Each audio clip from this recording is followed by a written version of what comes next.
Liberty Nation with Tim Donner. Say what? Say what? Say what?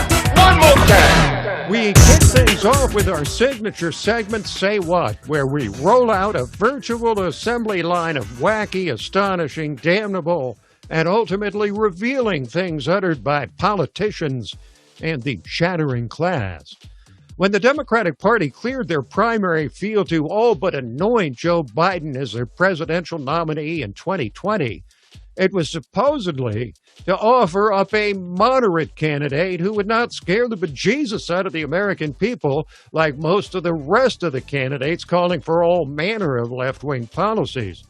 But now, even the nakedly pro-Biden media is acknowledging that President Biden has moved the goalposts from where they were with candidate Biden. Witness this brief but significant analysis from Jonathan Karl of ABC News. Joe Biden offered himself as a candidate of unity and moderation, somebody who would work with Republicans, even suggesting he'd be a transitional president. Look, I view myself as a bridge, not as anything else.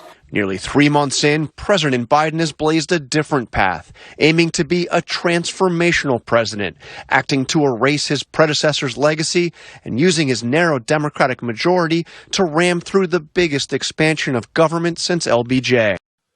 Bait and switch, you might say. It's an old political trick, run as a moderate. Then when you seize the reins of power, govern as a liberal. But what Biden is serving up at the behest of whatever powers on the left are engineering his presidency goes well beyond mere liberalism. This president's mass discarding of Trump's border policies is creating a crisis of growing magnitude. All so Biden can claim to have erased the legacy of his reviled predecessor.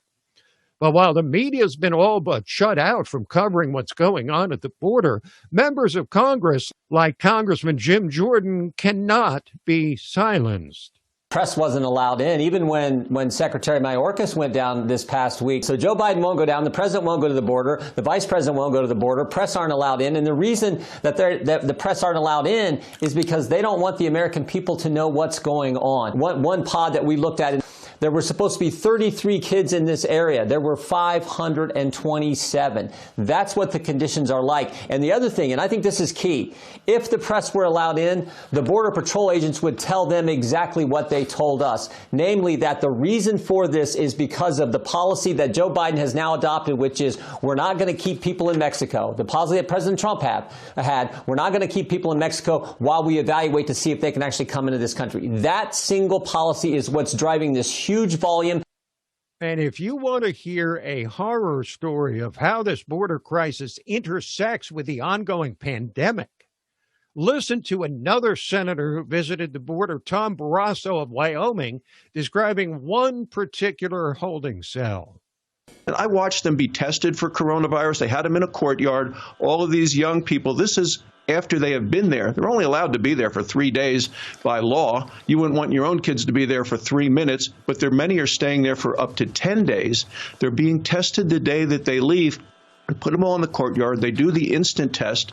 And then those that have been tested positive are just kind of moved to one side of the courtroom, those negative to the other of this courtyard.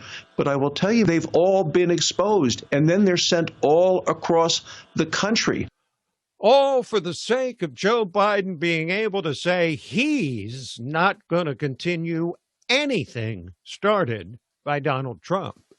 But he's starting to pay a steep political price for what he's refusing to do, and not just among Republicans, says Texas Governor Greg Abbott. This is a bipartisan response to the Biden administration, because you have Democrat members of the United States Congress, you have Democrat members of the state legislature, as well as Democrat local officials who are pushing back against the Biden administration as much as conservatives in the state of Texas. What the president could do is to immediately put put back in place the Remain in Mexico protocols that were established in the prior administration. He could continue to build the wall along the border in South Texas.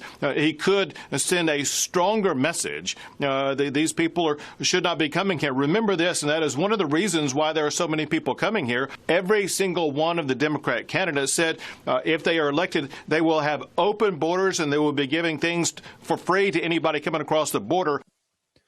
And as predictably as the sun rising in the east, Biden says of the wall, both literally and figuratively, stop building it and they will come. And come they have. Meanwhile, there's one issue of actual bipartisan interest these days: infrastructure, rebuilding roads and bridges across the country. And Transportation Secretary Pete Buttigieg says it's beyond time to pass the massive multi-trillion-dollar infrastructure package now being debated on Capitol Hill. Look, the American Society of Civil Engineers rates our infrastructure. We've been getting a lot of C's and D's, but you don't need an engineering report to know that driving on American roads, they're not the way they should be, that our bridges need work. We've got thousands upon thousands that are in poor condition or even structurally deficient. If you go to U.S. airports and you compare them to airports in other countries, other developed countries, you know that the U.S. is not at a high standard. We don't have a lot of work to do to persuade the American people that U.S. infrastructure needs major improvement. The American people already know it, and that's one of the reasons why there's such extraordinary Republican and independent and Democratic support for this package among the American people. But when Buttigieg tried to make incredibly bold claims about the jobs this massive infrastructure bill would create, he was called on the carpet and embarrassed by Fox News. Whoops. The American Jobs Plan is about a generational investment. It's going to create 19 million jobs. But it turns out the study you're citing from Moody's Analytics says the economy will add 16.3 million jobs without the infrastructure bill and 2.7 million more with it. So it doesn't, as you said last Sunday, create 19 million jobs. Well, you're right. I should have been more precise. The 19 million jobs that will be created are more than the jobs that will be created if we don't do the plan. 2 million more, Moody's is saying that we will create. Yeah, exactly. It'll create 2.7 million more jobs than if we don't do it. That is classic political doublespeak, right out of the textbook. Finally, if you've started going back to the movie theater these days, you might have noticed that what we're being offered by Hollywood is hardly uplifting. And the upcoming Academy Awards, the Oscars set for next Sunday, are living proof, as noted by the no-holds-barred comedian and social commentator Bill Maher. The Oscars need to change their name to the Debbies, as in Debbie Downer.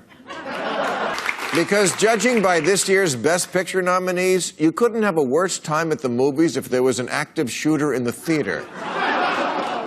In Judas and the Black Messiah, the FBI kills the leader of the Black Panthers, and in the trial of the Chicago 7, the FBI kills the leader of the Black Panthers again.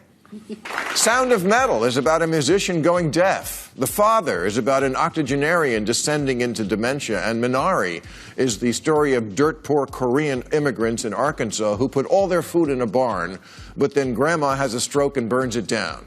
Now enjoy the show! Yup, just the kind of messages a nation riven by pandemic wants to hear. Hooray for Hollywood!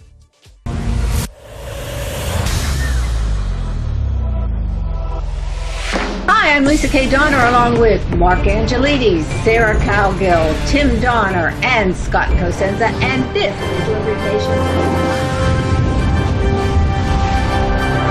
Now let's take a look at the LibertyNation.com electoral leaderboard. It's still 238 for Joe Biden. What if stories and legends can offer us the key to unraveling the hottest political issues of the day and apply their lessons to understanding the chaos of modern politics? Impeach 45!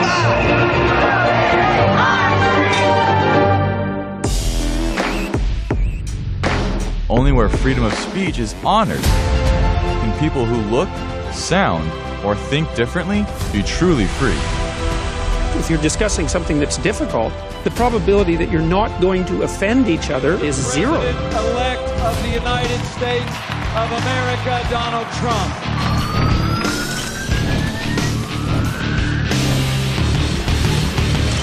Donald J. Trump is now president. With one click, Liberty Nation delivers tomorrow's news. And remember, liberty. Today. All the time and everywhere. LibertyNation.com